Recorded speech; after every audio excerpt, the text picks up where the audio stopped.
Why is it so uncomfortable to discuss money with friends, with loved ones, with family, with essentially anyone? Why is it so darn uncomfortable? And frankly, what if talking about money could actually help you live a richer life? Like from an emotional standpoint, from a financial standpoint?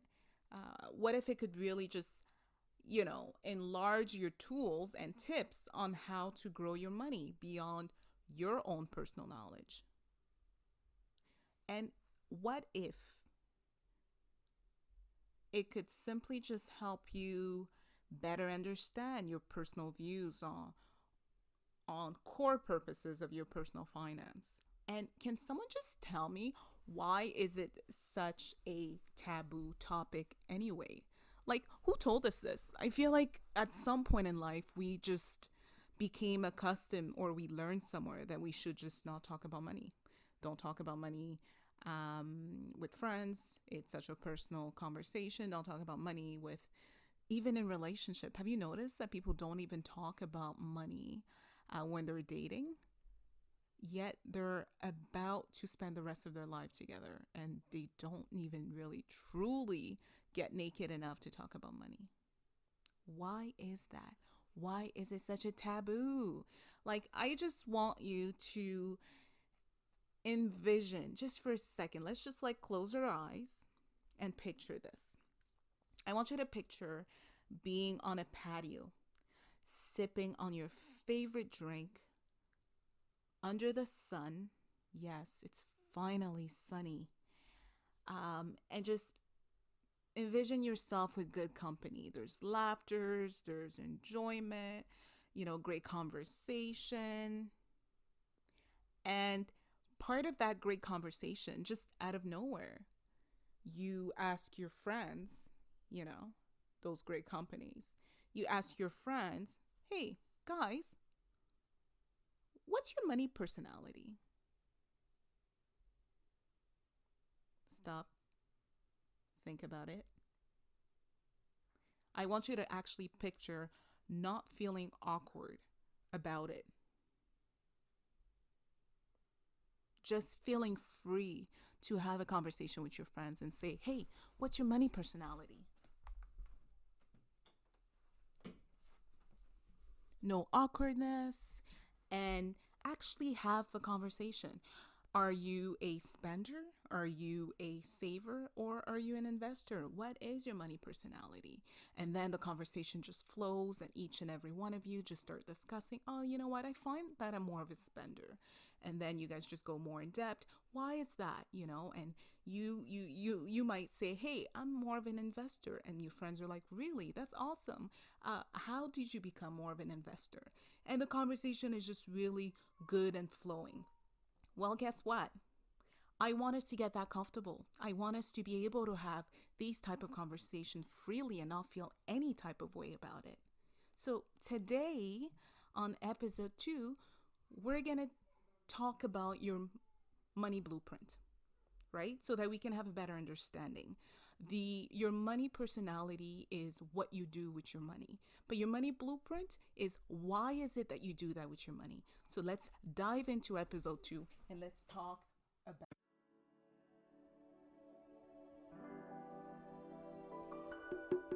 Take hold of your freedom.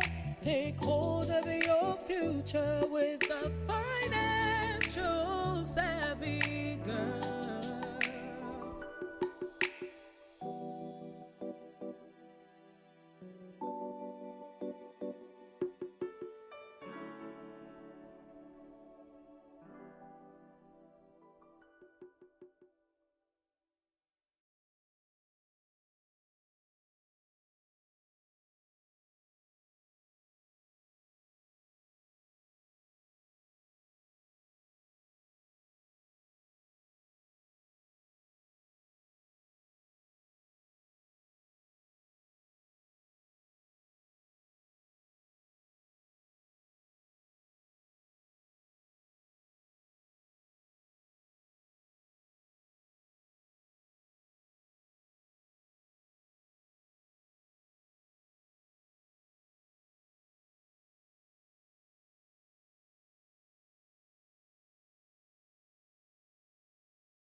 Hey, hey, hey, financially savvy people. Welcome, welcome to episode 2 of the Financially Savvy Girl podcast. This episode, I've entitled it Your Money Blueprint. What exactly is your money blueprint? A blueprint, let's just start there. That's your plan, your design, your diaphragm, the what I call the framework of your money. Your money framework, aka your blueprint, plays such an important role in your journey because it guides the entire process and it helps you predict your actions, your behavior, and frankly, your success rate.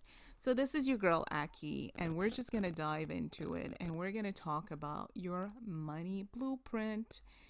I'm not sure where you are as you're listening to this podcast. You may be sitting in a car, you may be at at the office, or you may be on a train, on a bus.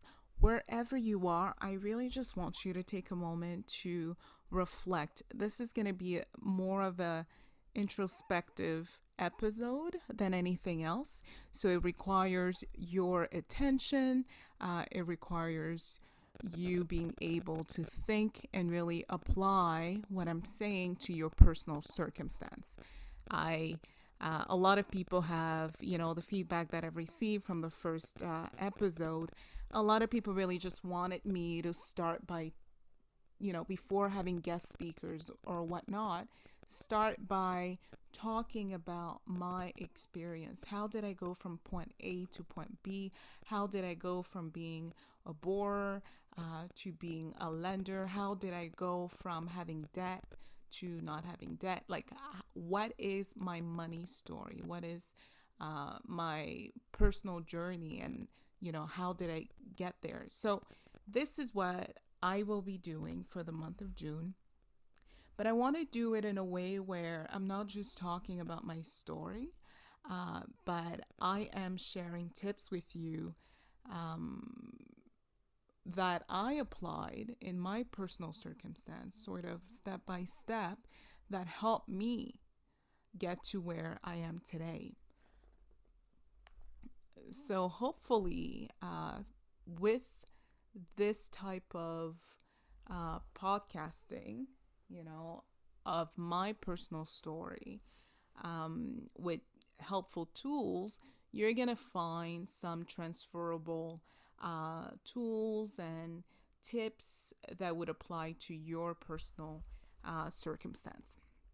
Okay, so in terms of your blueprint, your money framework, I say, is so important. Your thoughts, your feelings, and your actions all have to be intertwined for your financial journey to be really fruitful, for you to reach that financial freedom and that you so desire, and debt elimination outcome that you deserve.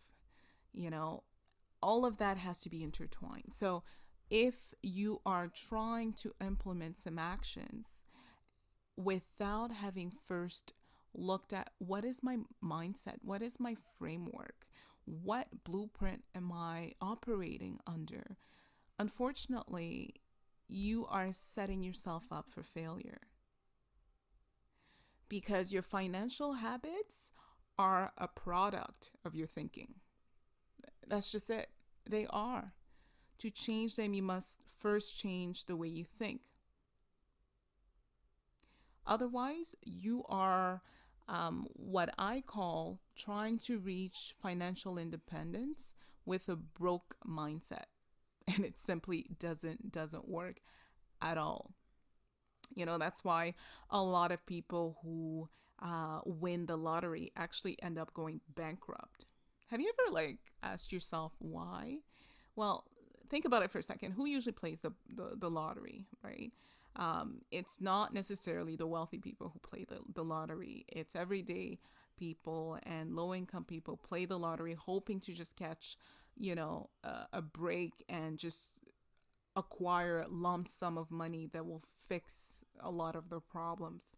And the problem is, once in a while, someone wins and they acquire a lump sum of money, but the problems are not fixed. The problems are not fixed because instead of growing that money, instead of investing that money, they are operating with the wrong framework. So they have the money, but they don't know what to do with it. So what do they end up doing is spending it or seeking advice without being informed. So they're not growing their money. They're not, um, you know, multiplying their wealth.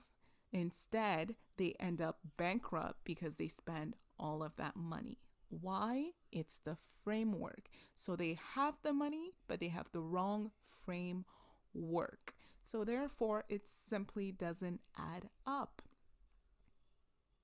So if you change your way of thinking, it will affect your habits and it will trigger a change in your money patterns and behavior. And how do you do that? You do that by replacing your current blueprint, aka your current money framework, with a blueprint that is more um, apt or adaptable rather to an enriched financial knowledge, to an enriched mindset, which will affect your behavior. It will change your course of actions. You won't just walk on the street and throw a dollar or a penny or whatever it may be. Just you just throw some change on the sidewalk. No, actually, you'll see a change on the sidewalk. You'll pick it up and you'll be like, "Thank you, Lord, for bringing this." Uh, you know, for trusting me enough to allowing me to find this, because you realize that it's not to be wasted, right? You realize, that's just an example, but really what I'm trying to tell you there is the little that you do have, you will take better care of it because you realize that if you are entrusted and you are being a good steward with the little that you have, you will be entrusted with more because you can actually handle the capacity that is put under your care. So when you can, your capacity will be increased. But if you cannot, why should you be entrusted with more money? Because the truth is, you'll simply just end up spending it. So, that's why you change your money framework. That's why you change your blueprint. And you embark in a path that is more aligned with thinking like a wealth creator. To do so, first thing first, you must identify what is your current money blueprint. Before changing it, identify what it is. What is your current money blueprint? And for you to do that, what I'm proposing is to ask yourself the following questions. The first question: growing up, what is it that you heard about money? What did you hear about money? Just turn your mind back to your childhood. Try to remember what you heard about money. Did you hear that, money is bad? Did you hear that those who have money are bad people? Like, what did you hear? Did you hear that money is a good thing? What is it that you heard about money? Or did you just not even hear anything about it? Because absence of knowledge is also an issue, right? So just what is it that you heard about money growing up? And if you're able at this moment to do so, I want you to write these down. Write the question: growing up, what did you hear about money? But I also want you to take the time to write the answer. because this is you being intentional in identifying your blueprint. And I had to do that myself. Um, so, what did you hear about money? I remember I didn't really hear much about money growing up. Um, my, my parents had a pretty good life back in Central Africa and Congo. High position. I knew that money we didn't really lack, but then we also came to Canada when I was pretty young, and they had to start all over, which they did. So I knew for sure that the lifestyle that I had back home in Central Africa, I didn't necessarily have it here home in Canada when I first moved, right? So as a young child, I was about 9, 10 years old. I just knew that. And it's not like anyone told me. We've never lacked anything. There was always food. We always had roof and good clothes and whatnot. But I just knew it, right? It's just sort of what you saw. I saw, you know, back in Africa, we had like drivers, we had maids, we had such a completely different lifestyle, multiple homes. My parents built a school, they built a pharmacy, they built so many things. They were so active, such active members of society as well, and contributing members in high positions. So, and I remember I used to see my dad on TV and whatnot, and my mom was, the essentially she was a director of such a high company and whatnot. So that's sort of the framework. And I remember they had employees because I remember that I just have this vivid memory of my mom literally paying people. I would see her like pay people on a weekly base, even at home. So it's, there was a home uh, empire that they built as well, where they would employ a lot of people as much as they would also employ people in their respective fields. So that's kind of the money growing up, sort of the money framework that I had. Um, so just ask yourself as well, what did you hear about money? Two, what I want you to ask yourself is, in your household, was money discussed?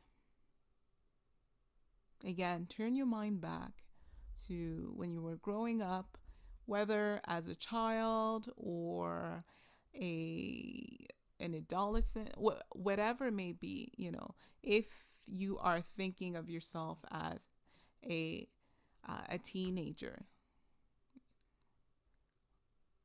and you are home, having dinner with your parents or just at home in that environment, is money a topic of discussion? Or if you're thinking of yourself as a younger child, is money a topic of discussion?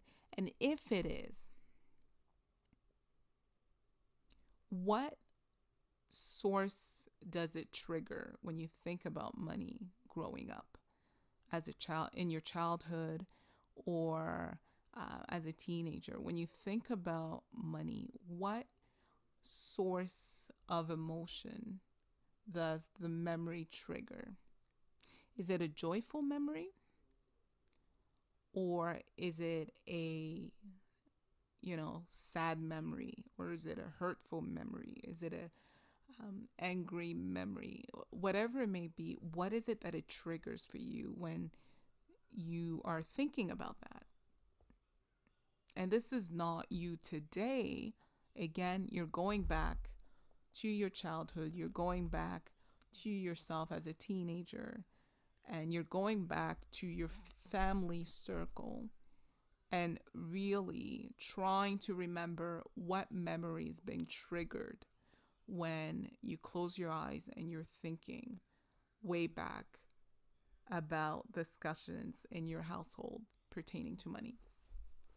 And it's so important, for instance, if you are a child who, or rather, if you were a child whose parents, let's say separated or divorced as a result of financial hardship, or if recall your parents having arguments pertaining to money, whether it was lack thereof or mismanagement or whatever it may be, this is where you would kind of answer all of this in the second question.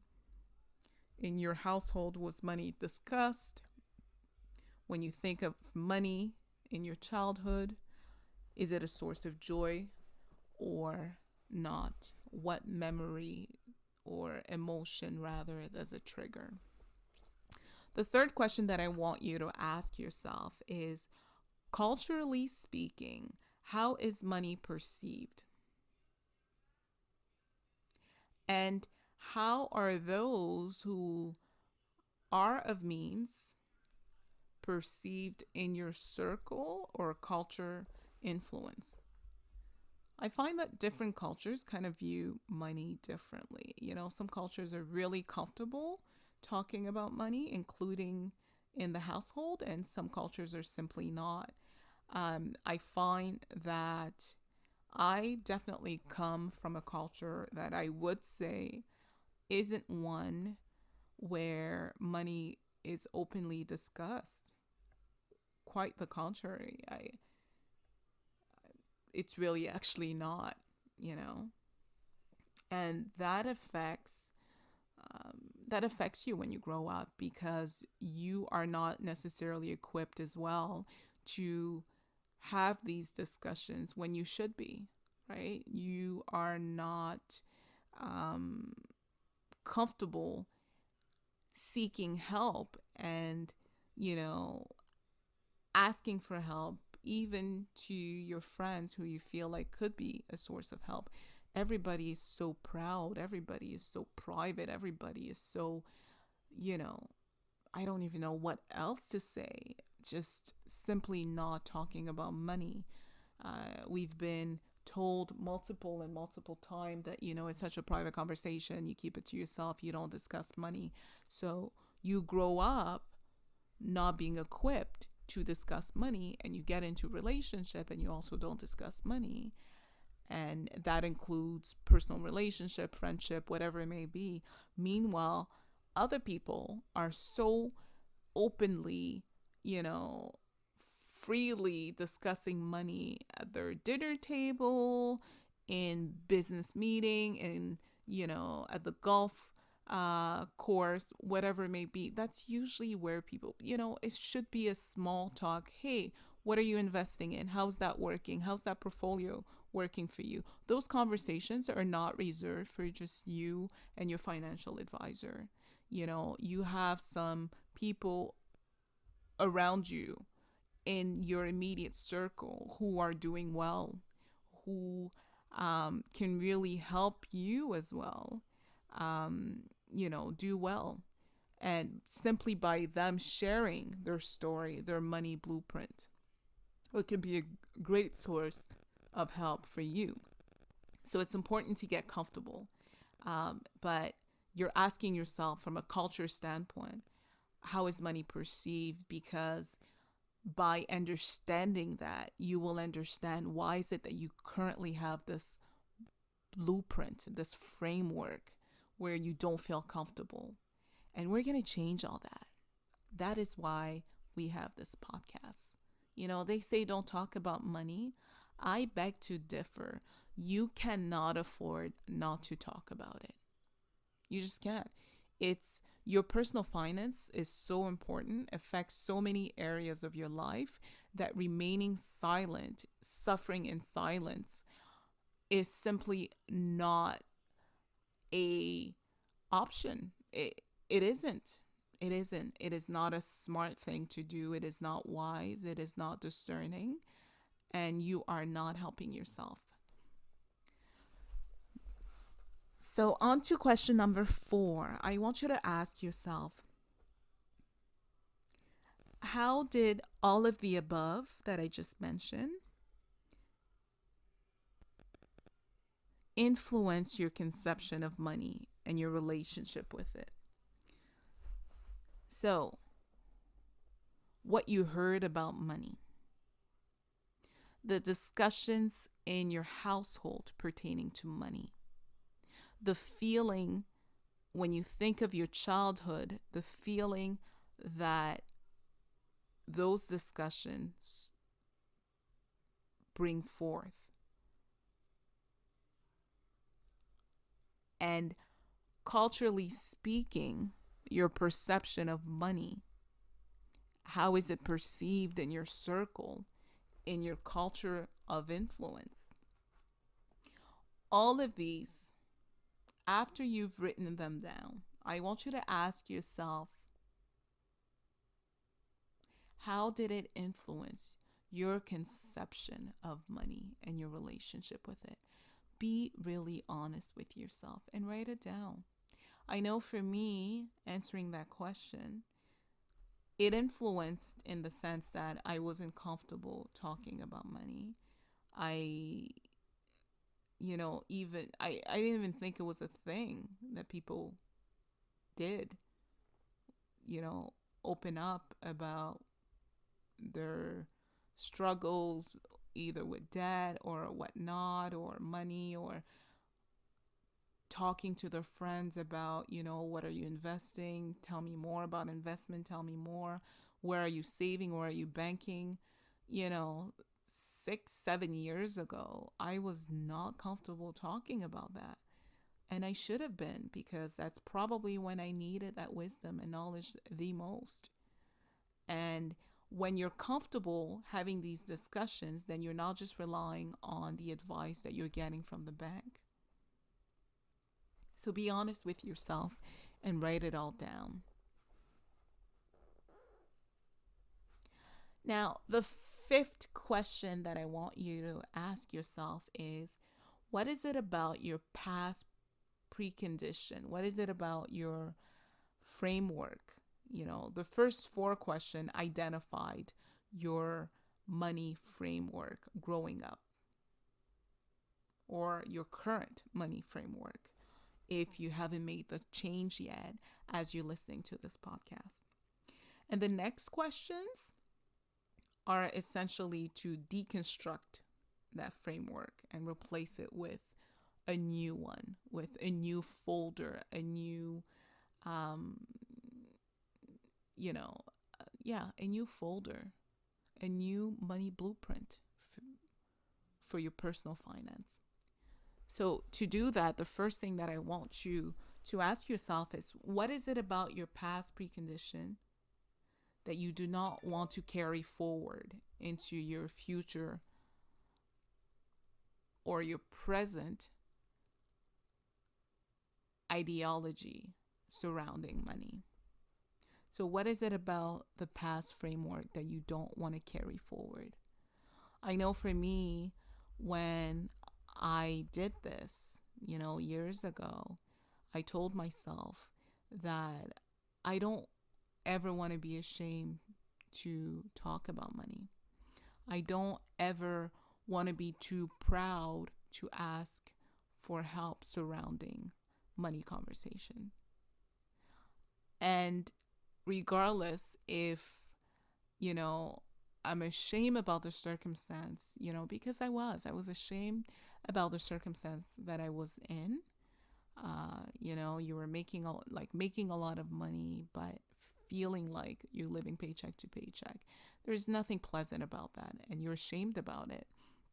And I was, but I just made a determination that I was not gonna let that shame overpower my deep rooted desire to get out of that situation.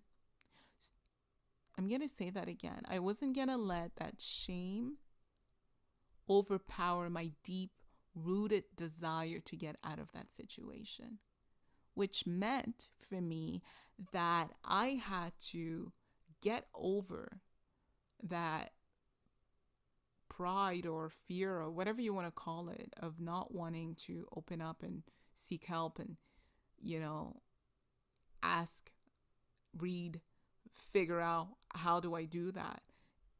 Anyone around me that I felt like, oh my God, you're doing really well. I like the way you are handling things. I would ask questions. I would. And unapologetically about it. Be like, hey, you know, what is it that you do um, when it comes to increasing your credit score? Like, what are you doing? Ask these questions. What is it that you're doing? Where are you saving? Where are you investing? What type of accounts do you have? How many accounts do you have?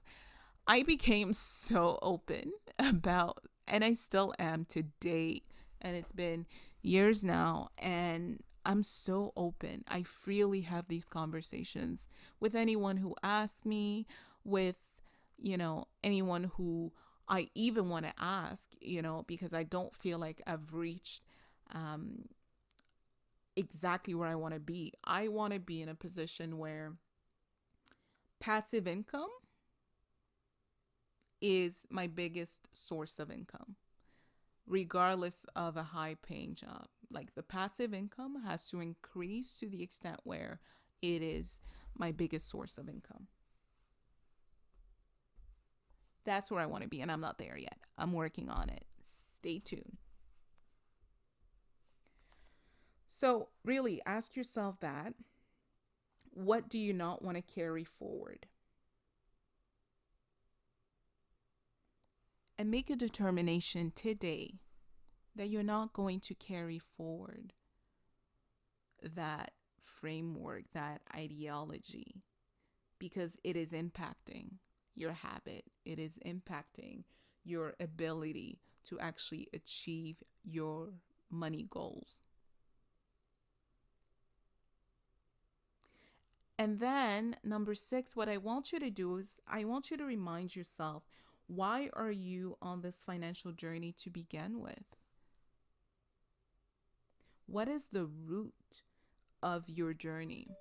Why is it important for you to become financially free? Why is it important for you to pay off those debt? Why is it important for you to, um, you know, become financially independent or just, financially literate? Why is that important for you?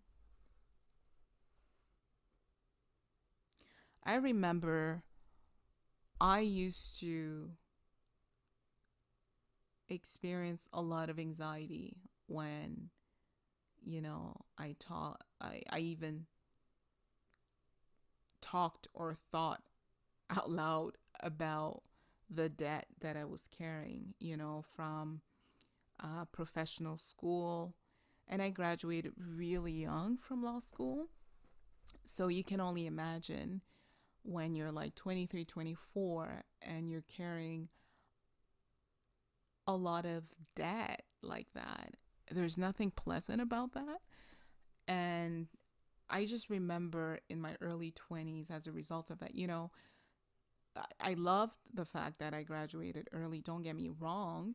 I love the fact that, here I am, and I've already had, almost 10 years under my belt of legal experience. That's amazing. And I'm definitely proud of that. But at the same time, as well, you graduate early with debt. So you already have this baggage that is carrying you.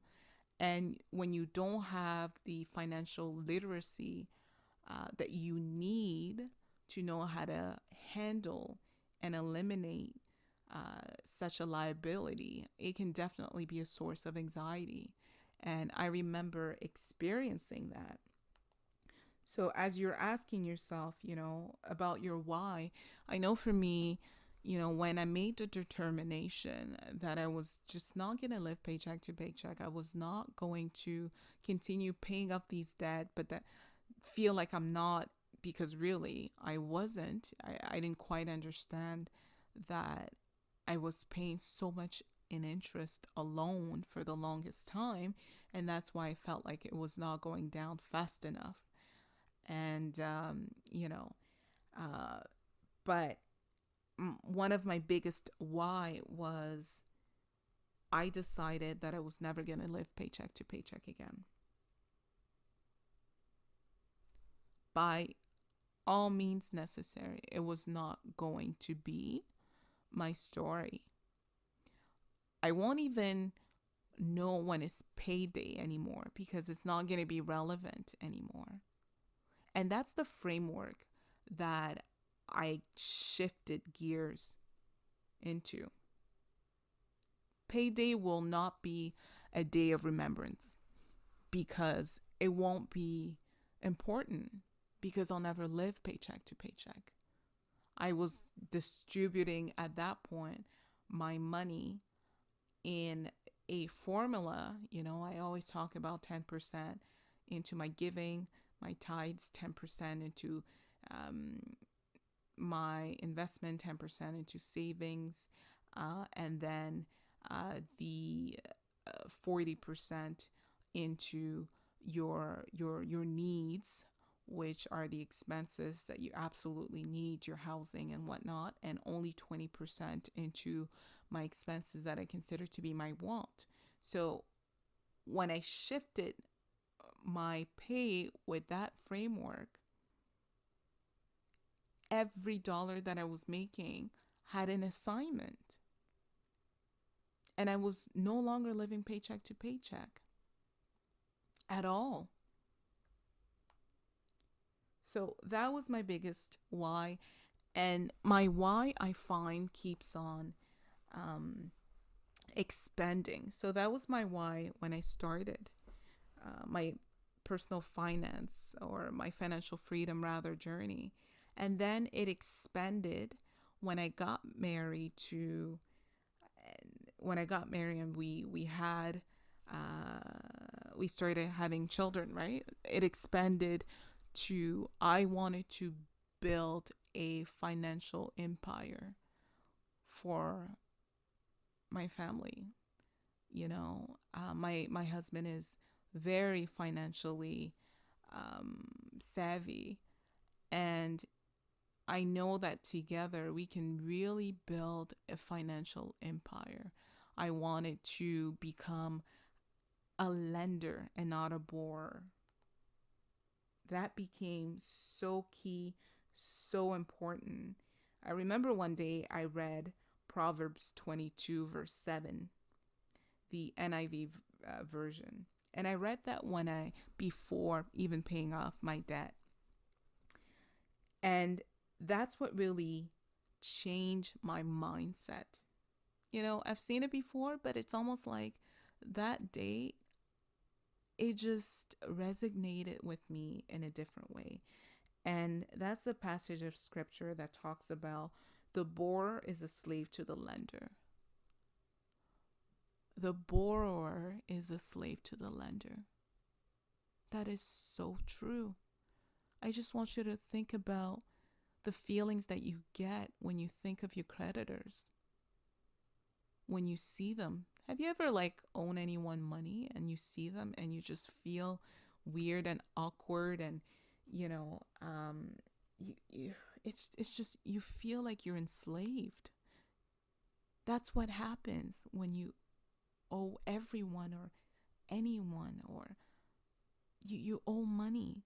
You don't feel like you have the freedom to even enjoy this hard-earned money that you're working for because it's going to your creditors. So another big why for me was to not just free myself from such liability, from such enslavement, but really to rise up and become a lender.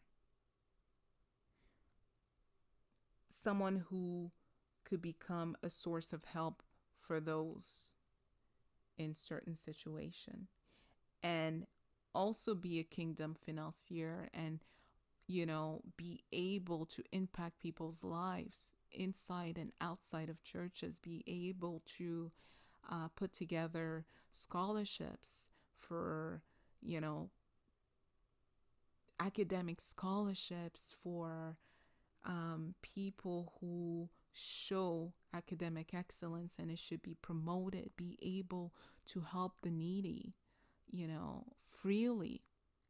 When you have a big heart and you want to help, you realize that your ability to help is uh, limited when you don't have the means to do that. I'm not saying money is the only way in which you can help, but it certainly is a big source.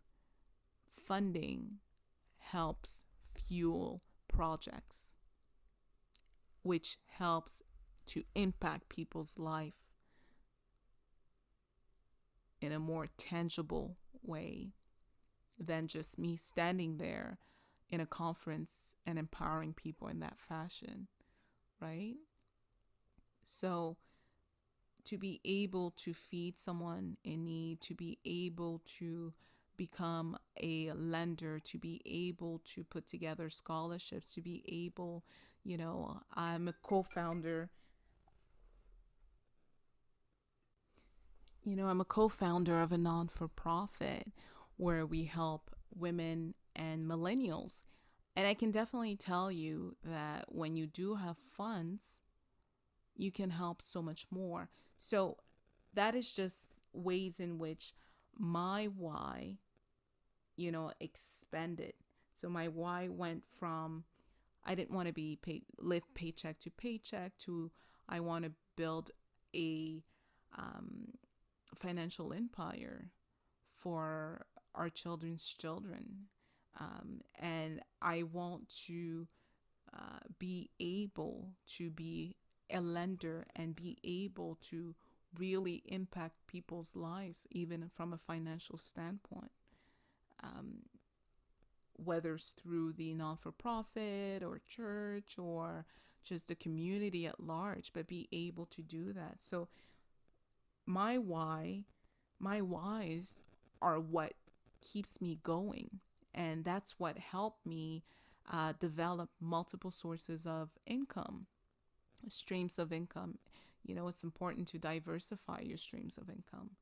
And, whenever the road gets hard for you, whether you are paying off your debt, whether you're at that stage or you're building your investment portfolio or you are starting off saving up for your first $1,000 emergency fund, whenever the road gets tough and you just want to give up, or circumstances arise and you just want to give up, your why is what's going to keep you going. You're going to remember why you're on this journey to begin with. This is why it's so instrumental for you to know why you're doing this and to repeat it to yourself. That's what keeps you going in this journey. So the last thing that I want you to do, so number 7, after you've identified your why, and your why can be more than just one thing, I want you to link your why to positive goals. Meaning, if you were to achieve your goals, what would you do? How would you give back? Link your why to positive outcomes instead of associating them to negative past feelings. So you went from saying, I used to be, let's say you used to be broke and you're like, I don't ever want to be broke another day in my life. That was your why. That's what got you to a certain place. That's great. Now I want you to link it to positive outcome. I don't ever want to be broke, or I'm never going to be broke. Rather, I'm going to be a wealth creator so that I can impact XYZ area. So you went from, I never want to be broke to I'm going to be a wealth creator. I am a wealth creator because I want to impact XYZ. So now you're linking your why to positive outcomes. And the whole purpose of that is just for you to completely shift from a negative standpoint to a positive standpoint. Positivity is so attractive, right? And it keeps you going. And guys, this is truly how I replace my spending files, my poor money management files, my bad framework, blueprint, money blueprint, to a more adapt money blueprint that is helping me and continues to help me to create wealth. It starts with your mind. And when I became successful in doing that, my habits changed. You know, the desire to go on shopping spree was simply not there. The desire to splurge because you feel like, I deserve this, I work so hard, completely changed. I just don't have those desires anymore. I always say that when I became financially savvy, I traded my expensive um, taste for expensive goals. I'd rather, take $500 and put it into investments that fuels our future plans than taking that $500 and buying a pair of, I don't even know, a dress or shoes. I know it's just not going to happen, right? But it becomes automatic when you've taken the time to shift your mindset. So do that. Shift your mindset, and I leave you with these positive declaration that I want you to say to yourself. I just want you to tell yourself, I insert your name am deserving of being free of debt. 2, I insert your name choose to adapt or rather adopt new ways and thoughts, improving my relationships with money. I insert your name am intentional about my financial freedom journey, and I will achieve my goals. We have 30 weeks remaining in 2019. There's still ample time for you if you become intentional about your financial journey today as you're listening to this podcast. I truly believe that you can and you will meet your financial goals for 2019. Become your biggest cheerleader in this journey. I can be your second biggest. I will be your second biggest, but I want you to be your biggest cheerleader. So feel free to contact us. Email at financiallysavvygirl@gmail.com. Follow us on Instagram at financially_savvygirl, or our Facebook page is Financially Savvy Girl. If you want details of our contact, it's going to be in the show notes for this episode. And just send us an email, write us a message. Let me know, what you thought of this episode and what was your blueprint and what is your blueprint. And, how are you doing in your personal financial journey? Let me know. I would love to hear from you, love to hear some feedback, and also just let us know what you want to hear. This is your girl, Aki, and I really, really, really encourage you to adapt a more financial abundance lifestyle. Cheers.